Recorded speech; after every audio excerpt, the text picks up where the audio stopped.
So thank you so much. మాకు terrific response వచ్చింది. యునానిమస్గా we had blockbuster reports from all kinds of screens. So hero గారు actually కారేకూడలో ఉన్నారు. So he's wished all the love and everything to the media and to the audience as well. 2 daysలో ఆయన ఇక్కడికి రాగానే will celebrate our success with them. ఏదైతే అనుకున్నామో ప్రతి ఎపిసోడ్ ఇది పేలుతుంది, దీనికి యునానిమస్ రిపోర్ట్ యునానిమస్గా రెస్పాన్స్ వస్తుంది అనుకున్నాం. ప్రతిదీ అలాగే ట్రాన్స్లేట్ అయింది. ఈరోజు ఎవ్రీబడి ఈజ్ ఎంజాయింగ్. ఒక స్టాండింగ్ ఓవేషన్ ఉంది. We are very happy. ఇకపోతే మనకి మన ఫ్రెండ్ వర్డ్ ఆఫ్ మౌత్ వచ్చినప్పుడు we are push to or we are drawn to theatres. మనం థియేటర్స్కి వెళ్తాము. అలాంటి ఒక మీకు వర్డిక్ట్ ఎక్కడి నుంచి వస్తుంది అంటే ఒక బుక్ మై షోలోనో, ఎందుకంటే ఆడియన్స్ ఓట్ చేసేది బుక్ మై షోలో కానీ, IMDbలో కానీ, పేటీఎంలో కానీ, ఇలాంటి ఒక క్రెడిబిలిటీ ఉన్న సైట్స్లో you will reflect yourself. మీలాంటి ఫ్రెండ్స్, మీలాంటి ప్రేక్షకులు ఓటేసేది అక్కడ. అలాంటివి మీకు సూచికలు అన్నమాట ఈ సినిమాకి ఎందుకు వెళ్ళాలి అనేది. ఇకపోతే మిగతా విశ్లేషణ పేరుతో విషయం చిమ్మే ఏవైతే కొన్ని సైట్లు ఉంటాయో అసలు వాటిని పట్టించుకునే అవసరం కూడా లేదు. మీరు చూడాల్సింది, మిమ్మల్ని రప్పించడానికి కారణాలు ఈ సైట్లు ఉంటాయి. ఈ బుక్ మై షో కానీ, లేకపోతే IMDb కానీ. That is what it is reflecting the genuine content rating అనమాట. And thank you so much for the response what we are getting today. We are much grateful to the audience. Good evening అందరికీ. నేను పర్సనల్గా అంటే talk follow అవుతున్నప్పటి నుంచి రాత్రి ఒక show పడింది. I think me friends UK నుంచి మాకు ఫస్ట్, అంటే ఇంత మునుపు యూఎస్లో పడేది, ఇప్పుడు యూకేలో ఫస్ట్ టైం ప్రీమియర్ అన్నిటికంటే ముందు పడింది. సో అక్కడ నుంచి మేము టాక్ ఫాలో అవుతూ వచ్చాం. So like the director and our writer said మాకు యునానిమస్ రిపోర్ట్స్ వస్తున్నాయి బిగినింగ్ నుంచి. సో పొద్దున్న నేను పర్సనల్గా థియేటర్కి వెళ్ళి మా ఫ్రెండ్స్ అండ్ ఫ్యామిలీతో చూశాను అండ్ వేరే థియేటర్స్ కూడా వెళ్ళాను. So I think people are enjoying it. And first time అంటే రవితేజ గారు ఆయన కంఫర్ట్ జోన్, అంటే మామూలుగా ఎప్పుడు ఎనర్జెటిక్గా సరదాగా అంటే వెరీ కొలోక్యల్గా సరదాగా ఎక్కువ ఎనర్జెటిక్ తోటి ఉంటారు మామూలుగా ఆయన చేసే క్యారెక్టర్స్లో. That is what we expect from him.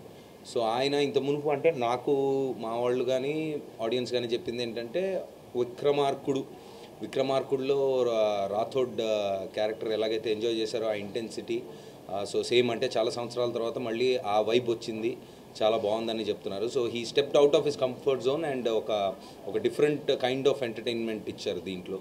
So అది బాగా ఎంజాయ్ చేస్తున్నారు. అండ్ ద వే ఫస్ట్ హాఫ్లో అంటే కొంచెం ఇప్పుడు సినిమా రిలీజ్ అయింది కాబట్టి కొంచెం డీటెయిల్గా మాట్లాడుకోవచ్చు. సో ఫస్ట్ హాఫ్లో ఎలాగైతే ఆ క్యారెక్టర్ ఏంటి, అసలు వీళ్ళ కథ ఏంటి అని ఒక కపుల్ ఆఫ్ క్యారెక్టర్స్ కొంత చెప్పడం, ఆ స్క్రీన్ ప్లే అలాగ ఓపెన్ అవ్వడం బాగా ఎంజాయ్ చేస్తున్నారు జనాలు. అండ్ అంటే ఇప్పుడు ఈ బిట్లుగా చెప్తే నేను కూడా ఫస్ట్ హాఫ్ అయిపోగానే పెడతారు కదా, ఫస్ట్ హాఫ్ టూ మచ్ ఉంది, సెకండ్ హాఫ్ ఇంకా బాగుంది, అలా కాకుండా. సో అండ్ సెకండ్ హాఫ్లో అంటే ఇదేంటి ఎక్కువ అంటే మా మదర్ కూడా నిన్న పొద్దున దాని గురించి మాట్లాడుకుంటున్నప్పుడు బాగా యాక్షన్ సినిమా లాగా ఉంది అన్నారు. సరే నువ్వు రా వచ్చి చూడు అన్న. So she was also very happy. ఎలాగైతే సెకండ్ హాఫ్లో అసలు కథ ఏంటి, మెయిన్ అసలు ఏం జరిగింది అని తెలుసుకుంటూ, ప్లస్ ఓహో ఇదనమాట యాక్షన్ బ్లాక్లు లేదా ఈ కథ అని main characters, main story open అయిన తర్వాత ఎలాగైతే ఎమోషనల్ ట్విస్ట్ తీసుకుంటుందో సినిమా, అది ఎవరో ఎక్స్పెక్ట్ చేయలేదు. మేము రిలీజ్ ముందు కూడా చెప్పాం, అంటే మామూలుగా యాక్షన్ కమర్షియల్ ఫిల్మ్స్లో యాక్షన్ తోటి ఎండ్ అవుతుంది, కానీ దీంట్లో మరి అది ఎలాగా ఈ సన్నటి కుర్రాడు అలా రాశాడు అనేది ఎవరికీ తెలీదు. సో వెరీ ఇంట్రెస్టింగ్గా ఓపెన్ అవుతుంది. అండ్ ఓపెన్ అయిన తర్వాత ఎలాగైతే ఎమోషనల్ పాయింట్స్లోకి వెళ్ళిందో I think people are enjoying it truly. We been following. And నేను కూడా మామూలుగా నా ఇన్స్టా కానీ నా ట్విట్టర్లో I personally message a lot of people. So నాకు చాలా పాజిటివ్గా వస్తుంది. అండ్ పీపుల్ మీడియా ఫ్యాక్టరీలో I think their hit streak is continuing and we are all very happy. So Ravi అన్నయ్య, I been talking to him. ఆయన కారైకూడలో ఉన్నారు. I think is coming on the 12th or something. So ఆయన వచ్చిన తర్వాత మళ్ళీ బయట చూసిన సక్సెస్ని ఇంకా ఎక్కువ కనిపించేటట్టు ఇంకా ఎక్కువ సెలబ్రేషన్స్ మేము డెఫినెట్గా చేసుకుంటాం. So thank you so much for all your support. Love you.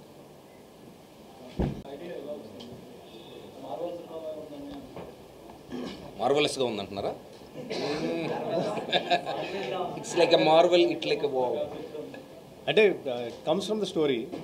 ఆయన ఇన్ని ఆయుధాలు తీసుకెళ్ళిపోతాడు కాబట్టి ఆయన ఇంటినే ఒక ఆయుధం చేసుకుంటే ఎలా ఉంటుంది, ఎక్కడెక్కడ ఉండొచ్చు ఆయుధాలు, ఇల్లు ఒక ఆయుధం, మాత ఒక ఆయుధం, అలా స్టోరీ నుంచి వచ్చిన ఐడియానే స్పెసిఫిక్గా చేసిన ఐడియా.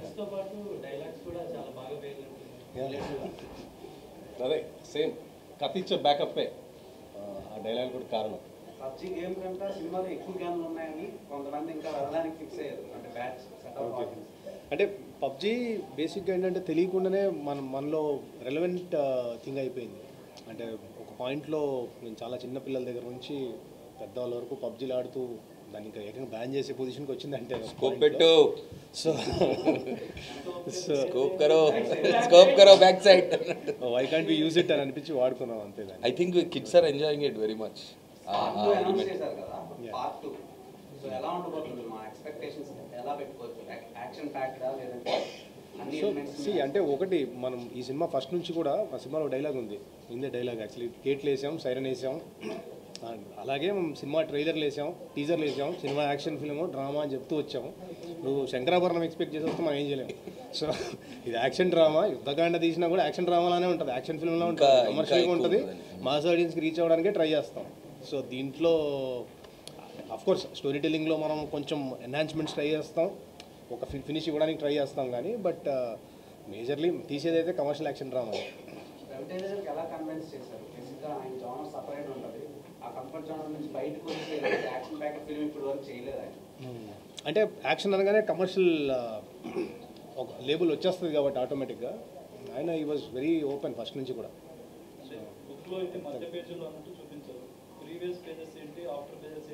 అందుకే యుద్ధకాండ అని పెట్టాము. యాక్చువల్లీ రెండు ఉంటాయండి అందులో, ప్రీక్వెల్ సీక్వెల్లో ఉంటుంది.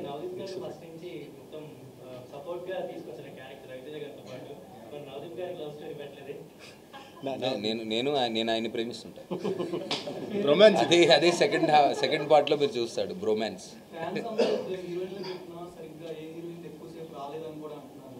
అంటే ఇది హీరోయిన్ సెంట్రిక్ సినిమా కాదు అసలు. ఫస్ట్ మనం ట్రైలర్ నుంచి చూపిస్తున్నాం, మీకు ట్రైలర్లోనే రిప్రజెంట్ చేసాం. 1 minute 2 minutes ట్రైలర్ కట్ చేసినప్పుడు ఎంతైతే ఉందో అదే చూపించాం.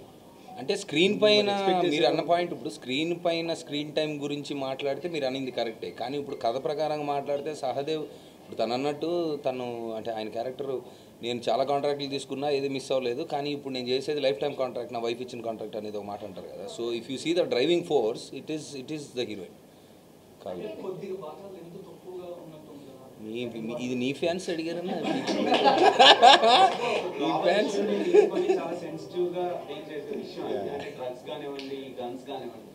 సో నెక్స్ట్ దాంట్లో కూడా ఈ గన్స్ నే ఇది చేస్తారా లేదంటే వెపన్స్ నే చేస్తారా? అంటే ఈగల్ అనే పాత్ర బేసిక్గానే గన్స్ నుంచి వచ్చాడు. అతను వాల్మీకి లాగా మనం ఏంటంటే బేసిక్గా ఒక రిపెంట్ అయ్యి then he decides to go against it అనేది మనం చూపిస్తూ వచ్చిన idea. So this is only about illegal. Last 1 monthలో 5 members చనిపోయారు యూఎస్లో.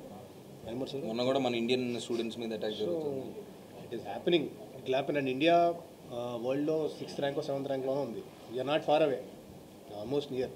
So relevant issue, maybe the future we can get it. 75,000 arms seize చేశారు 1 yearలో ఇండియాలో, ఇల్లీగల్ ఆర్మ్స్.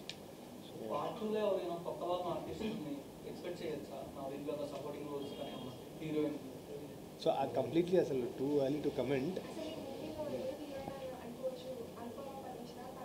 చూసారా సినిమా? అంటే తక్కువ ఎక్కువతో సంబంధం ఉన్న ఇంపాక్ట్ ఏంటి అనేది పాయింట్. సో అంటే గన్స్ తోటి లవ్ చేయొచ్చు, ఇట్లా యాపిల్స్ గురించి కానీ ఇలా చాలా పాయింట్స్ చూపించారు కదా. ఇంకా వైల్డ్గా తయారవుతారేమో లవ్ చేసి. ఏం చేశారంటే వైల్డ్గా అంతా ఒకటి అనుకొని తీస్తాం, ఒకటి చూస్తారని అనుకుంటాం, ఏదైతే చూడదు అనుకుంటా అదే చూస్తారు. ఇప్పుడు ఈ పబ్జీ బాయ్స్ అంతా బయటికి వెళ్ళి గన్నులు పట్టుకొని యాపిల్స్కి వస్తారని మీ ఫీలింగ్. ఓకే చూద్దాం, అలా జరిగితే పార్ట్ 2లో అలా చేసిన వాళ్ళని ఏం చేద్దాం అనేది మళ్ళీ మనం మాట్లాడుకుందాం.